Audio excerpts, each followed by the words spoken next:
ശബരിമല തീർത്ഥാടകർക്കായി നിലയ്ക്കലിൽ എല്ലാവിധ സൗകര്യങ്ങളുമുള്ള ബഹുനില മന്ദിരം നിർമ്മിച്ചതായി ദേവസ്വം വകുപ്പ് മന്ത്രി വി.എൻ. വാസവൻ. ഇടത്താവളങ്ങളുടെ സൗകര്യം വർദ്ധിപ്പിക്കുന്നതിന് സർക്കാർ അനുവദിച്ച കിഫ്ബി ഫണ്ടിൽ നിന്നുമാണ് കെട്ടിടം നിർമ്മിച്ചത്. ദേവസ്വം ബോർഡിന്റെ നേതൃത്വത്തിൽ പമ്പ മണപ്പുറത്ത് സംഘടിപ്പിച്ച പമ്പാ സംഗമം ഉദ്ഘാടനം ചെയ്യുകയായിരുന്നു മന്ത്രി. ദേവസ്വം ബോർഡിന്റെ നേതൃത്വത്തിൽ പമ്പ മണപ്പുറത്ത് സംഘടിപ്പിച്ച പമ്പാ സംഗമം മന്ത്രി വി.എൻ. വാസവൻ ഉദ്ഘാടനം ചെയ്തു.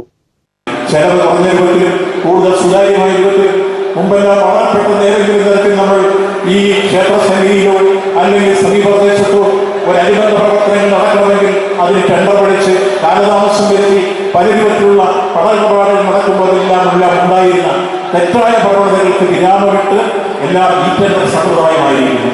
എരുമേലി, ചെങ്ങന്നൂർ, കഴക്കൂട്ടം, ആറ്റിങ്ങൽ എന്നിവിടങ്ങളിലും കെട്ടിടങ്ങളുടെ നിർമ്മാണം സമീപഭാവിയിൽ പൂർത്തിയാക്കും. ശബരിമല തീർത്ഥാടകർക്ക് എല്ലാവിധ സൗകര്യങ്ങളും ഉറപ്പാക്കുകയാണ് സർക്കാർ ലക്ഷ്യം. ശബരിമല വികസനവുമായി ബന്ധപ്പെട്ട് 1000-ലധികം കോടിയുടെ മാസ്റ്റർ പ്ലാനിന് ക്യാബിനറ്റ് അംഗീകാരം ലഭിച്ചു. ഇതിൽ 778 കോടി ശബരിമല വികസനത്തിനും 255 കോടി പമ്പയുടെ വികസനത്തിനുമാണ്. പദ്ധതിയുടെ വിശദമായ പ്രൊജക്ട് റിപ്പോർട്ട് തയ്യാറാക്കി 3 ഘട്ടങ്ങളിലായി യാഥാർത്ഥ്യമാക്കും. ശബരിമല റോപ്പ് വേയും ഉടൻ യാഥാർത്ഥ്യമാക്കും. ശബരിമലയിലെത്തുന്ന വയോധികർക്കും രോഗികളായ തീർത്ഥാടകർക്കും ഏറെ ആശ്വാസമാകും. ട്രക്കുകളുടെയും ഡോളുകളുടെയും ഉപയോഗം ഒഴിവാക്കാനാകുമെന്ന് മന്ത്രി പറഞ്ഞു. നടൻ ജയറാം വിശിഷ്ട അതിഥിയായി പങ്കെടുത്തു. Thiruvithamkoor Devaswom board president advocate PS Prashanth അധ്യക്ഷത വഹിച്ചു. MLA-മാരായ അഡ്വക്കേറ്റ് പ്രമോദ് നാരായണനും അഡ്വക്കേറ്റ് KU ജനേഷ് കുമാറും മുഖ്യ അതിഥികളായി പങ്കെടുത്തു.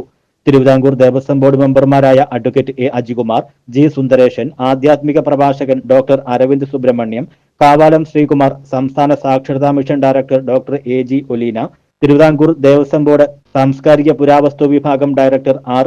Rajilal, Ranni block panchayat president KS Gopi, Perunad panchayat president PS Mohanan തുടങ്ങിയവർ പങ്കെടുത്തു. News bureau, Pamba.